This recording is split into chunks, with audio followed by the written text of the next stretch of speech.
It's that time once again. Your chance at a $100 Amazon gift card is waiting for you in the podcast show notes at yourmoneyyourwealth.com. Answer 18 questions in the 7th annual YMYW podcast survey, and you are entered to win. Click the link in the description of today's episode in your favorite podcast app to go to the show notes and access the survey and the secret password. Legitimate, complete entries with honest opinions about what would make your money, your wealth, your favorite, funniest, top, best personal finance podcast will be in the running for the $100. U.S. residents only, no purchase necessary. Survey and giveaway close and winner chosen at 12 p.m. Pacific time on August 30th, 2024.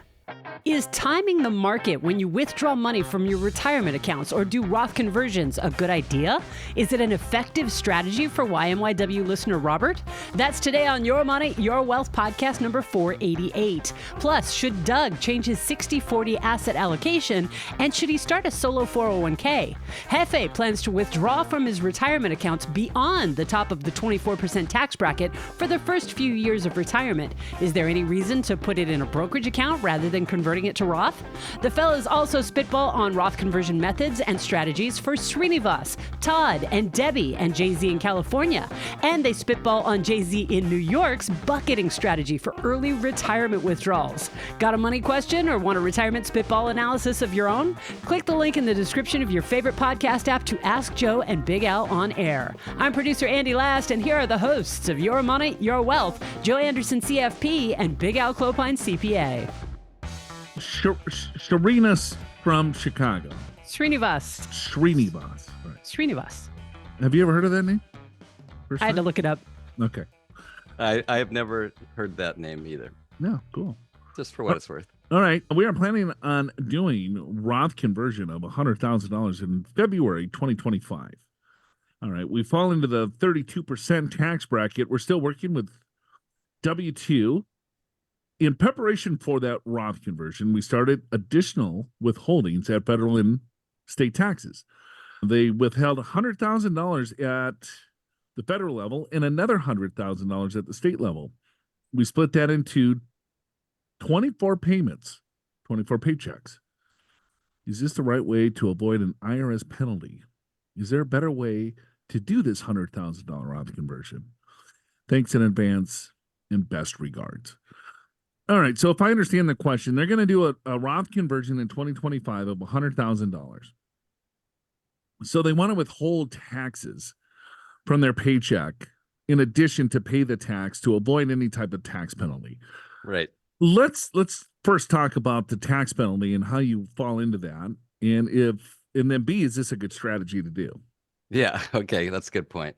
Well, first of all, when you do a Roth conversion, basically, you're taking money out of your IRA, you're converting it to a Roth IRA, but you have to pay tax on the conversion. It's a one-time tax payment, and then that money sits in the Roth IRA. All future growth, income, and principal is tax-free, but you have to pay the tax up front. So that's what she's talking about, he or she. I'm not sure which one, but that's what they're talking about. Let's put it that way. And so when you have extra tax, you have to make that payment. And there's different ways to make the payments. If you don't make enough payment, the IRS penalizes you for underpayment.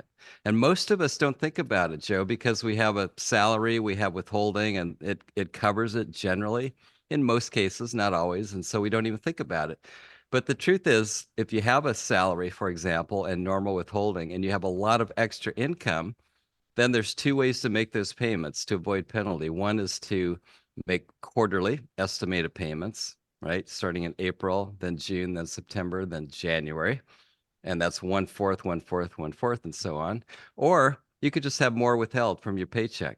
And that's a perfectly fine way to do it. When you do the paycheck method, the IRS has no idea when the payments were made. So what some people do is they don't make estimated payments, but they wait right to year end and do a whole bunch of withholding.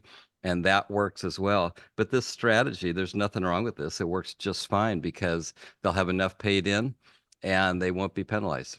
So I do a conversion in February.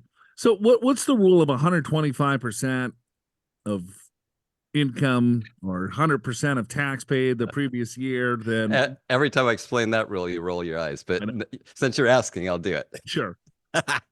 So to actually avoid penalty, you either have to have 100% paid in withholdings or estimated payments, right?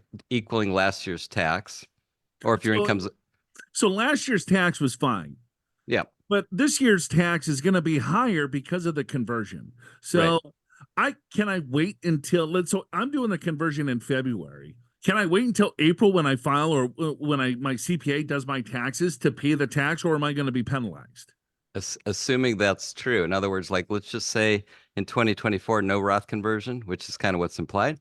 And then in 2025, they do a Roth conversion. They have enough withholding in 2025 to cover their tax liability in 2024. They don't have to make the payments until April of the following year when they file their tax return or their tax extension.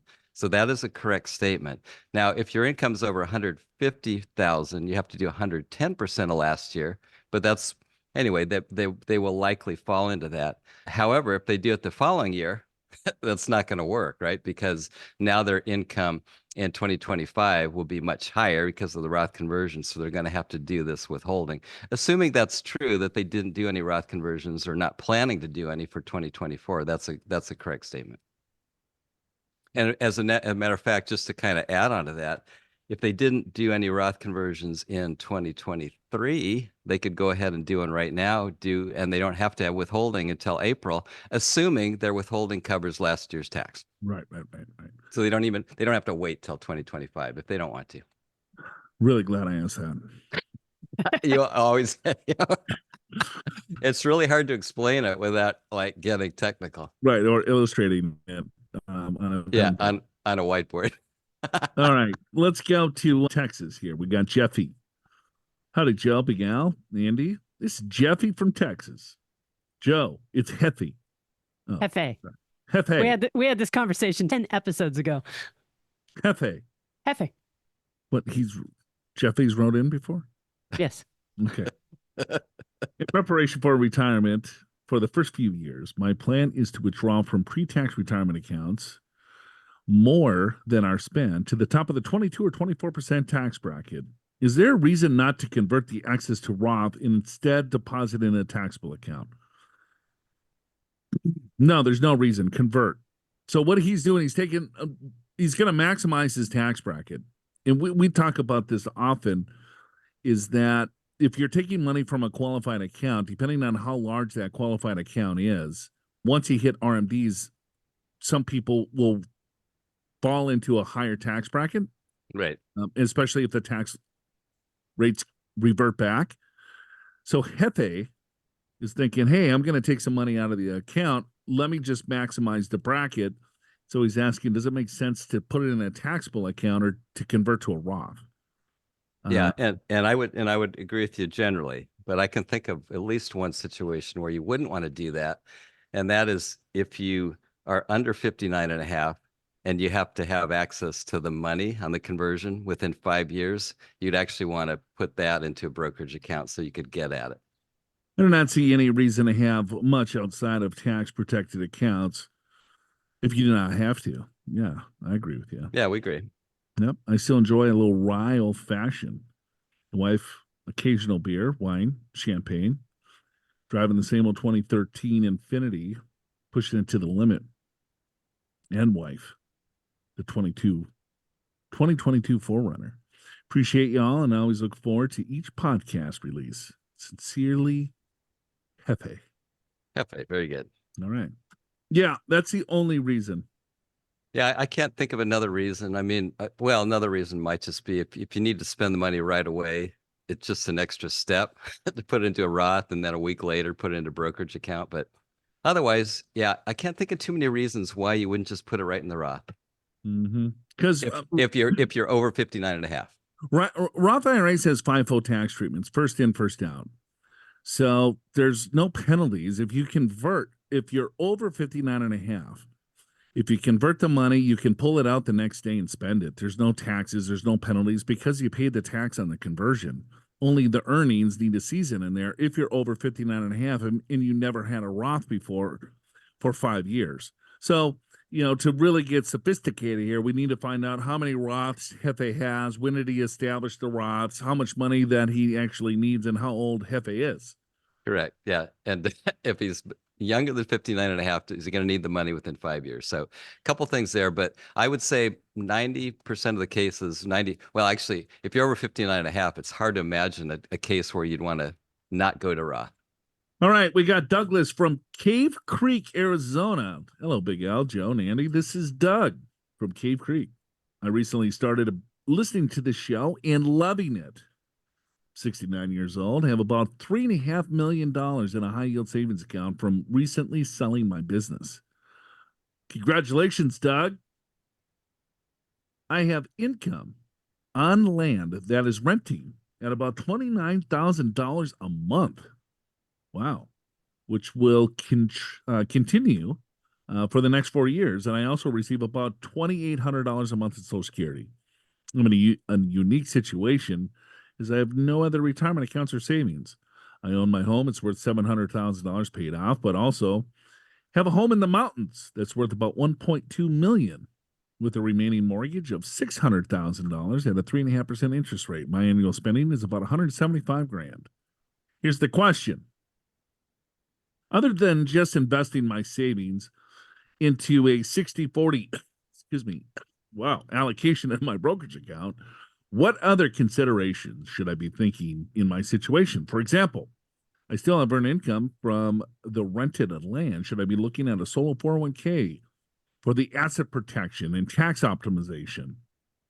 Now for the important stuff. Cruise around town with my Mutt Pico in my 2020 Dodge pickup and partake on an occasional whiskey on the rocks. All right, a little whiskey on the rocks in little Cave Creek, Arizona. Never heard of Cave Creek. I have. I think it's near Phoenix, if I'm thinking of the right place. So he sold his business, got $3.5 million sitting in a savings account. Yeah. He's getting $30,000 a month for the next 4 years. Yeah, that's pretty good. I would say so. Plus almost $3,000 a month on Social Security. Yeah, call it $3,300 or $33,000 a month. Yeah, that's right. For the next 4 years. Yep. All right.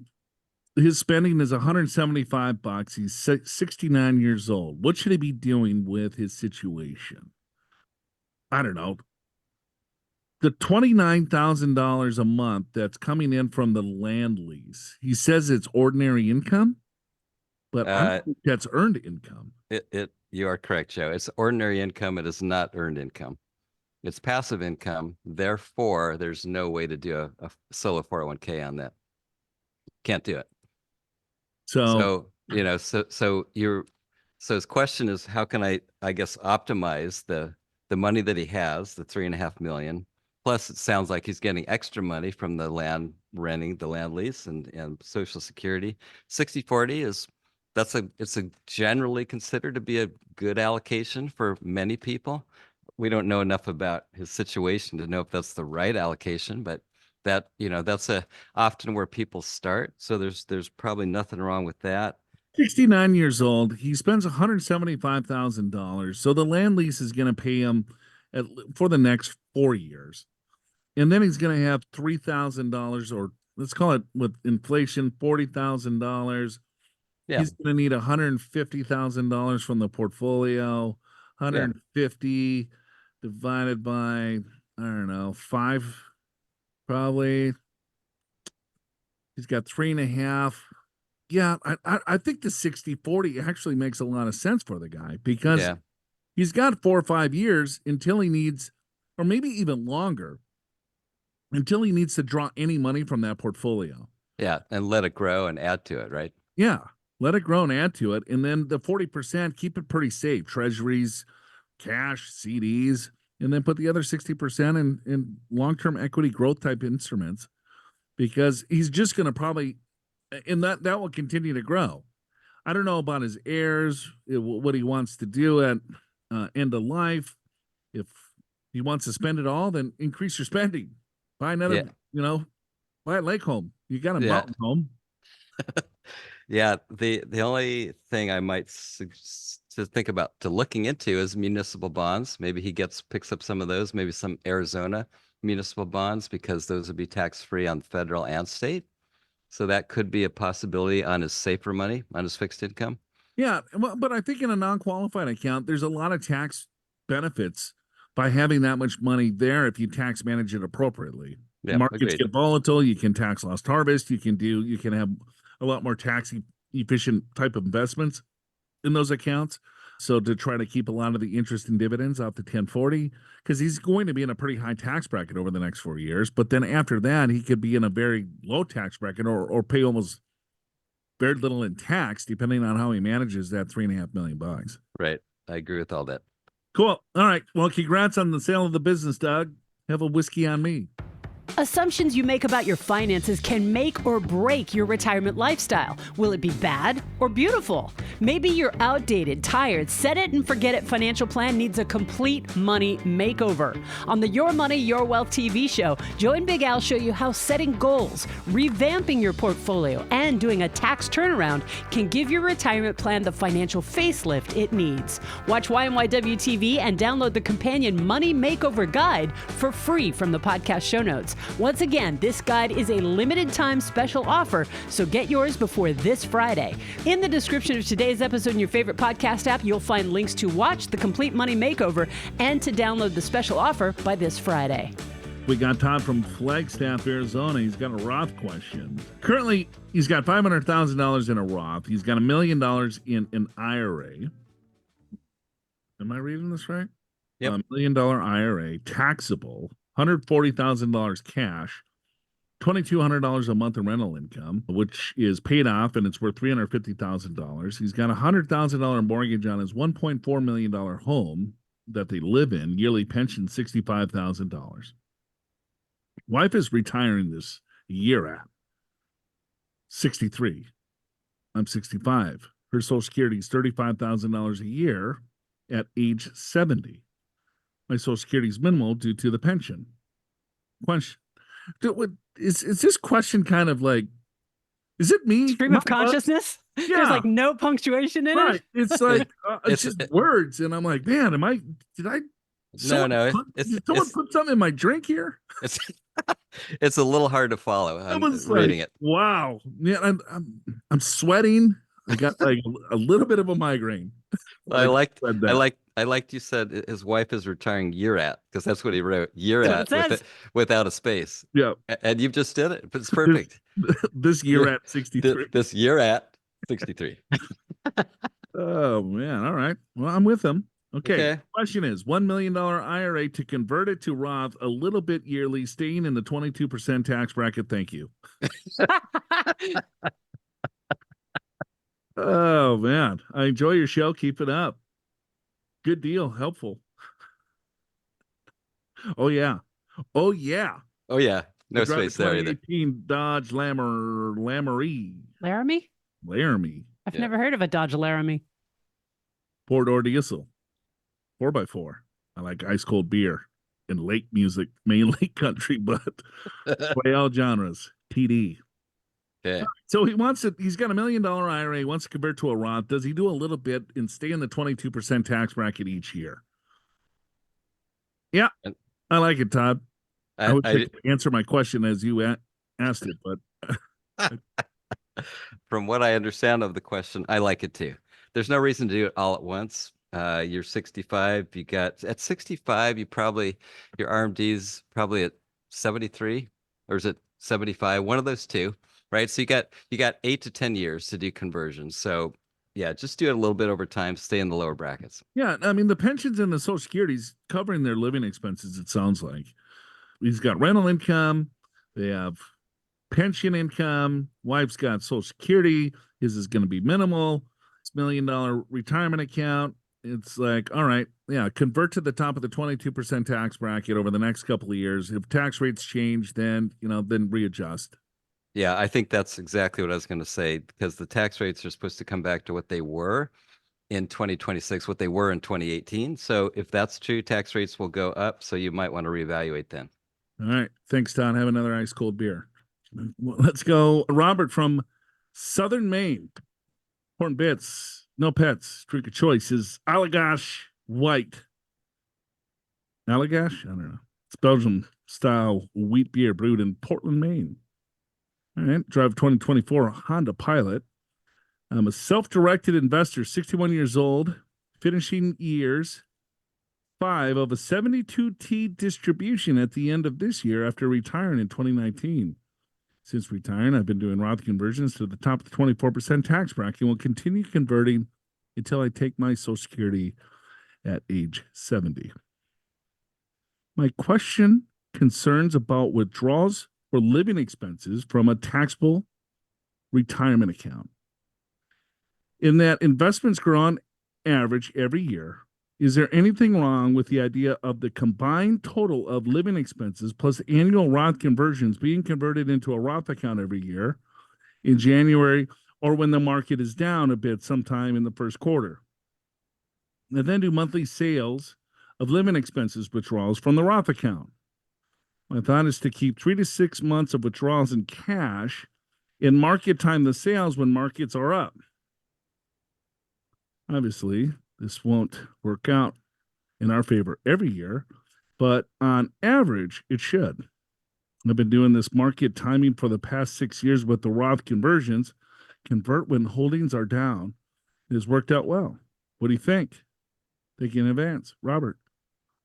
I don't understand what he's doing. Is he So here's what he's doing. he's timing the conversion or he's timing No. the whole distributions? Yeah, so he's taken his Roth conversion and his distributions for living expenses and throwing them all in the Roth account in January or waiting until the market's down in the first quarter. That's what he's saying. And apparently that's worked out for him the last few years. And then he just sells stock over time. Why would he do that?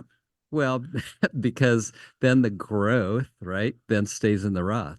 In other words, if you would have done distributions and invested it outside of the Roth, the growth you'd have to pay capital gains tax on, potentially. I mean, it's a lot of work for what he and plus the market doesn't always cooperate. I don't, Robert, at least the way I understand what you just said, I don't see anything wrong with it. It's just that sometimes the market's very high in first quarter.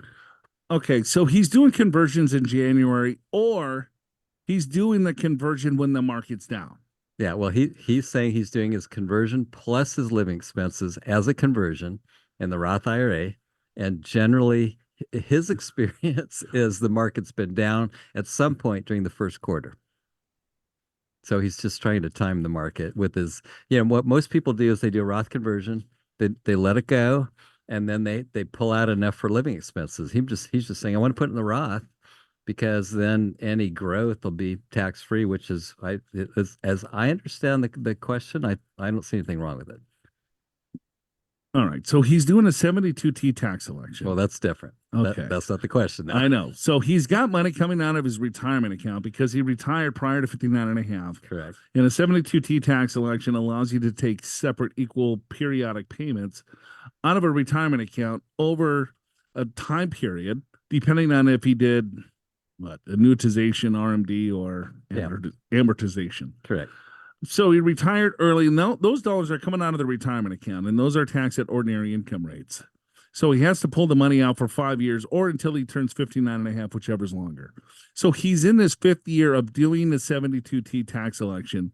And then now he's looking to say, hey, I have dollars in my retirement account that I'm going to take out in January. Yeah. And it's going to be the top of the 24% tax bracket because that's going to give me the conversion to that amount plus my living expenses for the entire year. But he's going to keep his living expenses in the Roth IRA until he needs it. Right. And then he's going to pull his living expenses out of the Roth IRA over that 12-month period. And he's going to keep 3 to 6 months money in cash in the Roth. And he's going to continue to do that year after year. Right. And so his advantage is that he's going to convert in January. But the problem that I see is that or sometime in the first quarter. It's going to be done either January, February, or March. That's what he's saying. Okay. But sometimes, the market's not down.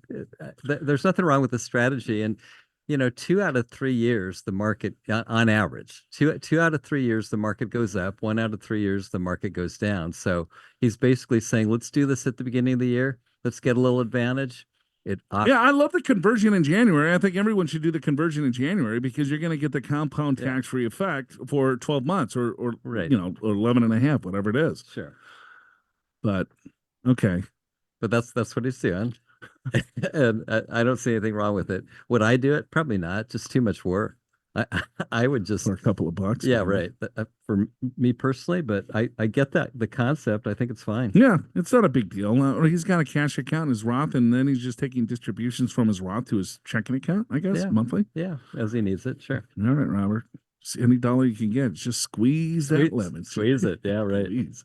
All right. Thanks for the question. We got Debbie from rural Wisconsin. Okay. Hey, kiddos. My name's Debbie. And while my mind, I'm still 30 years old, the rest of me is 70.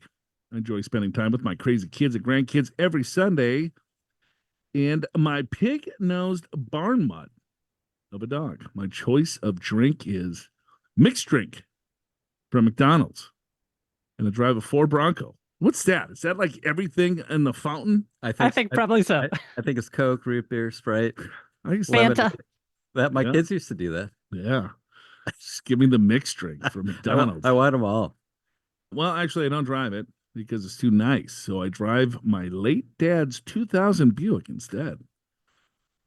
Okay. I'm writing today because my son is trying to convince me to do a Roth conversion, and I wanted to see if it's a good idea.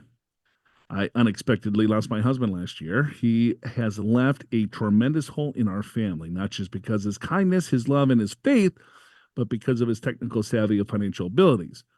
He had done Roth conversions to empty a deferred compensation plan, and my son is telling me it's a good idea to continue to convert my IRA as well. I haven't been involved in our finances for a year, but my husband and son talked about it often, so my son has taken over and has been teaching me since he's passed.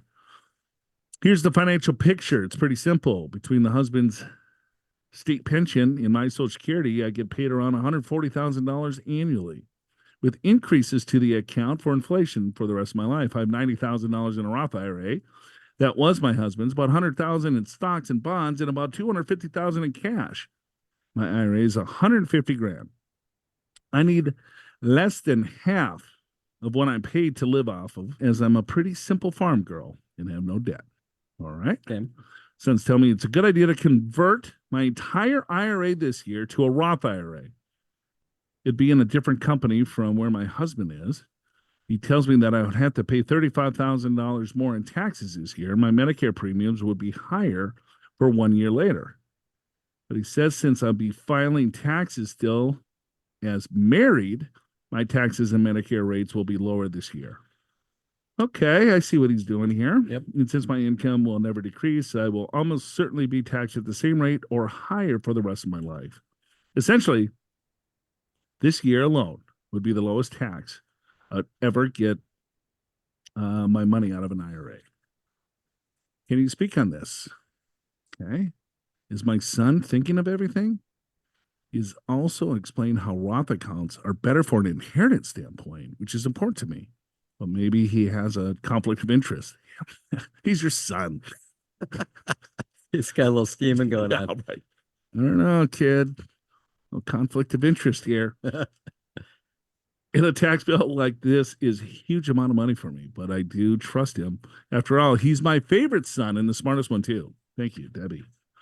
Do you think the son wrote this email? No. I don't either. Maybe. I don't know. Do you think the son likes the mixed drink at McDonald's? I don't think so. I don't think so either. Well, first of all, sorry for your loss. Yes. And yeah, that's a challenge. If you're not been involved with your finances for quite some time, it gets a little scary. But the son's right. $140,000, she can still file her taxes as married, finally, jointly. Yeah, for this 1 year. For this year. Unless she gets married again next year to someone else. True. Yeah. So, I mean, she could do that, but yeah, but she's got a hole in her heart for, the love and the kindness and the faith that, her husband gave her. So I don't think that's going to be the case. Yeah. So if you look at this year, let's just take her income of 140,000, and I don't know what other income she has, but standard deduction, we'll just round it up to 30,000, right? So taxable income 110. That puts her basically about the 22? beginning of the 22% bracket. So most of the Roth conversion would be in the 22% bracket this year. Now, next year, when she files single, unless she gets married again, as you said, right? But file single, the income will be still in the 20, let me think, 140 minus 15. It'll be in the 22% bracket, but as the RMDs occur, that will be 25% in 2026, and who knows what it's going to be later. So I would go ahead and do it as well. Yeah. Or you do to the top of the 22 and then you convert to the 22% tax bracket next year. Yeah, because some of that conversion is going to go in the 24. Yeah, maybe that's a better approach. Yeah. Because she has 2 years. So the top of the 15% tax bracket as a single filer is what, 40 grand? Top of the 12? Say it again. Top of the 12% is 47. So 50 grand is a single taxpayer. And so, and then the top of the 22 is what? That would be 100,000. 100,000 top of the 22? Yeah. Okay. So she's in the 24% Actually, tax bracket next year. As I look at this, I said that wrong. She's already in the 24% bracket next year. So all the her IRA will come out at 24%. She does the conversion this year. Most of it or much of it will be in the 22% bracket. Yeah, she's in the 24% tax bracket next year just with her pension alone. Right. As a single taxpayer. And so any distribution from the IRA is going to be taxed at 24, which is going to turn to 28%. Yeah. She starts collecting Social Security. I don't know if the 140 is she's 70. So that includes that. Yeah, I would convert 100% of it this year. Yeah. This is have your son pay the taxes because he's going to get the Roth IRA. So have him pay the 30 grand in tax, or you guys split the difference, because then he gets it all tax free to him. Yeah. So maybe that's the conflict. You have him pay the tax. Yeah. So this is what I would tell Joe's mom. Yeah, go ahead and do it. Even though it doesn't apply. Kiplinger calls investing in a Roth account one of the smartest money moves a young person can make for that sweet lifetime tax-free earnings on your investments. But it's important that you understand Roth accounts thoroughly. Download the complete Roth Papers package to understand how Roth accounts work so you can take full advantage of their tax-saving benefits. This bundle of Roth guides is packed with valuable information about Roth contributions and conversions, the Backdoor Roth strategy for when you make too much money to contribute directly to a Roth, and the rules for taking money out of your Roth IRA. Plus, you'll learn the differences and the pros and cons of saving in a traditional IRA versus a Roth IRA versus a Roth 401k, and much more. Click the link in the description of today's episode in your favorite podcast app and download the complete Roth Papers package for free. Andy, Joe, Big Al, love the show. It's one of the highlights of my week. This is Jay-Z from upstate New York. All right. Oh, highlight. Yeah. I typically listen on my commute to work. All right. With my BMW X3 back at home, I enjoy seasonal appropriate beer. Right now, that means Stone Buenaveza. Well done. Yeah, that's pretty good. Can I kill that? You got it. All right. Oh, Stone Buenaveza. Never heard of it. Thanks for answering my last question regarding HSA contribution leveraging the last month rule. All right. Okay. Oh, God. Based on that, I was able to max out my HSA last year. Now I am ready for a retirement readiness spitball. Here's our situation. I'm 39, y'all. Wife's 45. And we have 2 kids in grade school. We have $2.1 million pre-tax in our 401ks. We got $500,000 in a Roth, $500,000 in after-tax funds, and $300,000 in a deferred comp plan. Wow. That's a big-ass wallet on Jay-Z. That's a big one. Yep. We earn about $600,000. Wow. You earn a big-ass wallet full of cash, too. Correct. Oh, man. We earn over $600,000. Of that, we saved $300,000. Oh, my God. It must be rough. He's just roughing it in upstate New York. And then he was asking about a question on an HSA that saved him like 7 cents. You know what? That's why he's got so much money. No doubt. He's following everything he can do. No doubt. Look, that little Buenaveza. Let's see. They saved 70 grand in the 401k, 14 in the Roth, 100,000 in deferred comp. Yeah. 130 after tax. Yeah. Okay. We spend roughly $160,000 annually. Yeah. Spouse has a small pension. Benefit's going to be roughly $30,000 annually. Deferred comp will be paid out in when he separates from service. Ideally, we'd like to retire in 2028. But it does work out. Does it work, or do we need to work for one more year? 2028. That's in 4 years. Correct. He's 45? 39. 39. Wife's 45. Okay, he wants to retire at 45. Actually, he wants to retire at 43. 43. Yeah. Yeah. And then he's asking me math questions. So The guy's got like millions. he wants to know, can he do it in 4 years or 5? As a whole, the withdrawal percentage is high for a long retirement, correct? Yeah, you don't want to pull out at 43 years old. You probably don't want to pull out more than 2% of the portfolio.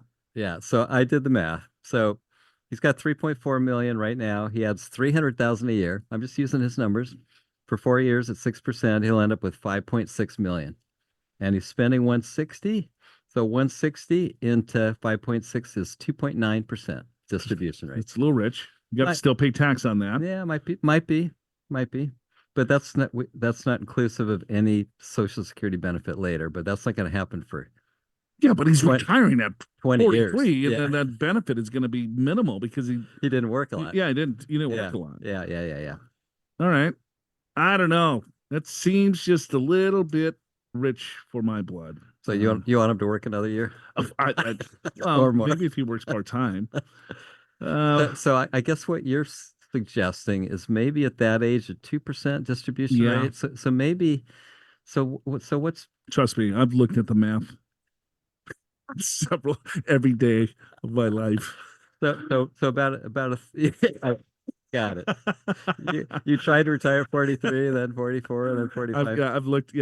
I've looked at the math when I was 43. So now 44, maybe 45. if you go by what Joe just said, which I don't disagree with, to get to a 2% distribution rate, you probably need about 50,000 a year of income from your part-time job, 50 or 60,000. Yeah.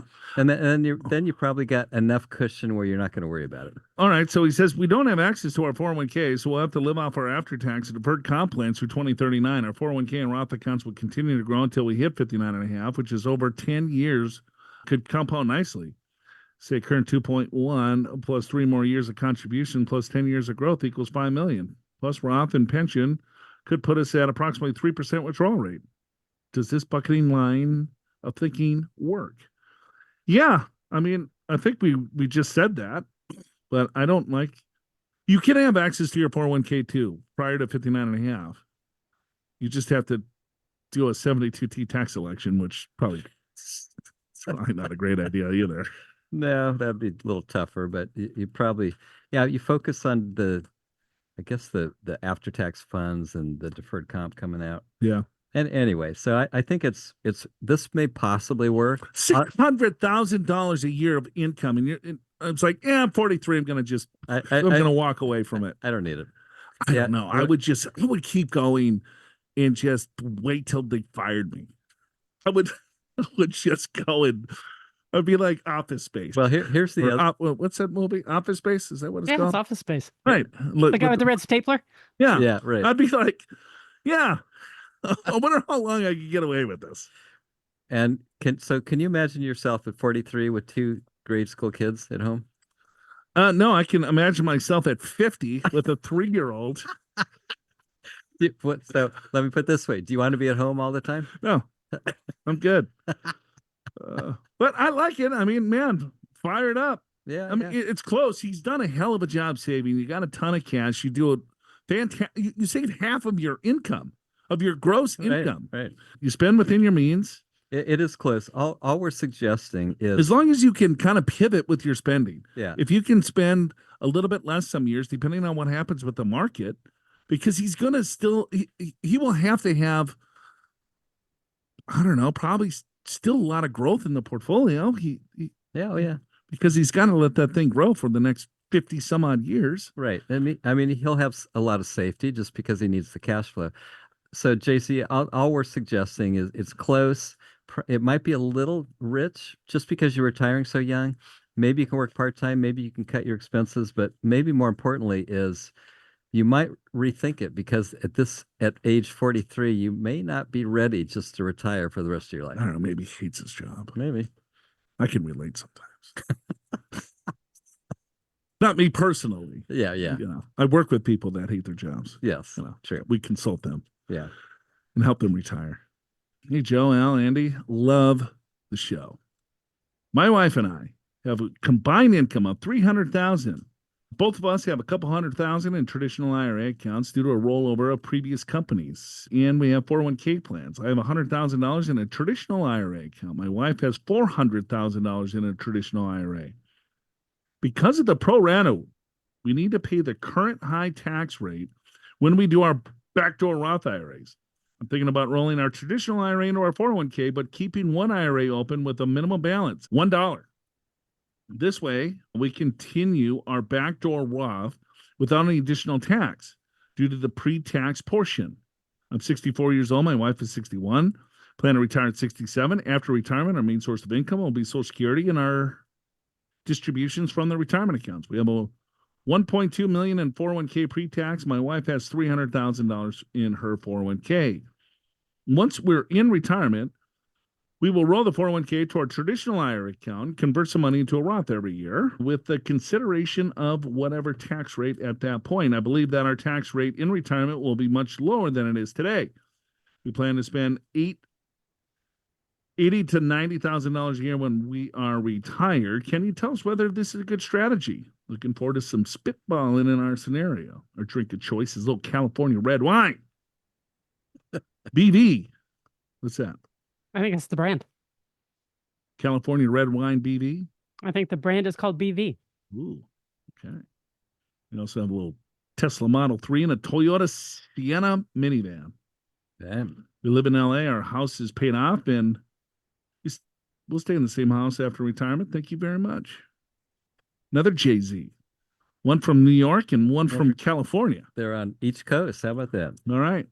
Yes. Okay. Just put everything into the 401k plan. Don't worry about keeping $1 in the IRA. I don't know what that's all about. Well, you want to keep the account open, so you can do it every year. You could still. They're not going to close the account. It happened to me once where they closed it because it had no balance. So it's possible. I keep the $1. I've been doing backdoors a long time. I haven't closed my account. Yeah, what you said, Jay-Z, does work, because once the money from your IRA is in a 401k, it doesn't count for the pro rata rule, right? And aggregation rule. So you can do your backdoor Roths if you want to. Yeah. Put everything into the 401k, and then when you retire, you can roll it out to an IRA, whatever you want to do with it, and then do conversions along the way. The only reason you wouldn't do that is if you don't really like the investment choices and the fees inside your 401k, then you're getting a little bit of tax benefit for poor investments. So just be careful you're comfortable with the 401k investments. That's what I would say. All right. I would imagine 401k is probably all right. Usually, but sometimes they're with companies that have high fees, right? So just be careful. Yeah. That's all I would say. Hey, I saw something on LinkedIn the other day. You know the Tuah girl, or I've seen reference to that, but I don't know what it's referring to. I don't know the original source. What is it? Tuah?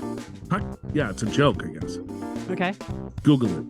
Okay. It's spitting or something. Tuah or something. I don't know. But he was talking about a spitball. He's a financial advisor, and he's like, yeah, I think you need more than a spitball for good advice. And then so he puts on this lady, and she's like, Tuah or whatever. This girl. And I'm like, is he calling us out? Right. And he's like, yeah, you need to have a comprehensive financial plan. So call me George Financial or something like that. He put that in our site? No, it was just a post that he had. Yeah, okay. Yeah. I was like, I wonder if he's kind of pulling punches here on. Yeah. Yeah. Send me that, will you? That could be. I don't know. Send. It was just. But maybe he was using the term spitball because it was like a joke with this Tuah person. Whatever. Could be. So, I don't know. All right. That's it for us. We'll see you guys next week. Show's called Your Money or Wealth. The This Is History podcast, Joan Jett and Alanis Morissette in the derails at the end of the episode, so stick around. If you enjoy YMYW, why not tell your friends? It'll help us reach more listeners like you. Leave your honest reviews and ratings for Your Money, Your Wealth in Apple Podcasts, and check out the YMYW archives I'm posting daily to our YouTube channel. Subscribe and leave a comment. Your Money, Your Wealth, the originator of the retirement spitball analysis, is proudly presented by Pure Financial Advisors. And while it is flattering to hear that my words are making the rounds, planning for your financial future is about crafting a personalized strategy based on your unique goals and circumstances, not about chasing viral trends. That's actually the opposite of good financial planning. Schedule a free financial assessment with one of the experienced professionals on Joe and Big Al's team to discover the pure difference and to gain insights that go beyond the hype. Click the free assessment link in the description of this episode or call 888-994-6257 to book yours. Pure Financial Advisors is a registered investment advisor. This show does not intend to provide personalized investment advice through this podcast and does not represent that the securities or services discussed are suitable for any investor. As rules and regulations change, podcast content may become outdated. Investors are advised not to rely on any information contained in the podcast in the process of making a full and informed investment decision. I got this chest cold that I've been fighting for like 6 months, it seems like. Yeah. Since you've had kids. Yeah, that does happen with kids and little puppies. Yeah. So let's see if I can hold my voice here. I think based upon, I don't know, the last 3 weeks, I think you're doing better than you have been. All right, let's go. So we'll see that as the show goes on. Listening to a new podcast. You did. Okay. I am. Oh, you are. I'm hooked. Let's see. Your Money, Your Wealth? No, it's not even close to my feed. It's called This Is History. Oh, I probably would like that. Yeah, it's pretty good. Is it Little about- Dan Jones. It's about gangsters. No, it's about kind of like the 12th century. 12th century. 12th, like King Henry. Okay. I And kind of would how like that. bad of a king he was. Yeah. And kind of all the stuff that goes on with that kind of back then. A lot of dysentery. A lot of childbirth deaths. Yeah. What attracted you to this podcast, Joe? My favorite movie, well, one of my favorite movies is Braveheart. Uh-huh. And I love William Wallace. Okay. And so there was like a snippet that they were talking about William Wallace fighting King Edward, the Longshank. And I was like, oh, that sounds interesting. And so that was like season 5. And I was like, you know what? I'm going to get this podcast and I'm going to just kind of. So, yeah. So I started listening to it and it's like 20 minutes an episode. Then they take a deeper dive and then they kind of go into it. Right. Yeah. So I'm learning. Okay. Just like people listen to this garbage. That's a really good one. So I highly suggest that. Yeah. That's Dan Jones got a good accent. He's funny. Kind of brings things into real terms. okay. I'll check it out. Yeah. Anything new in your life, Andy? Any new music you're jamming to? No, I'm still jamming to old music. Gonna go see Alanis Morissette and Joan Jett next month. Oh, Oh, wow. okay. Isn't this ironic? Yeah, right. Exactly. Don't you think? You ought to know.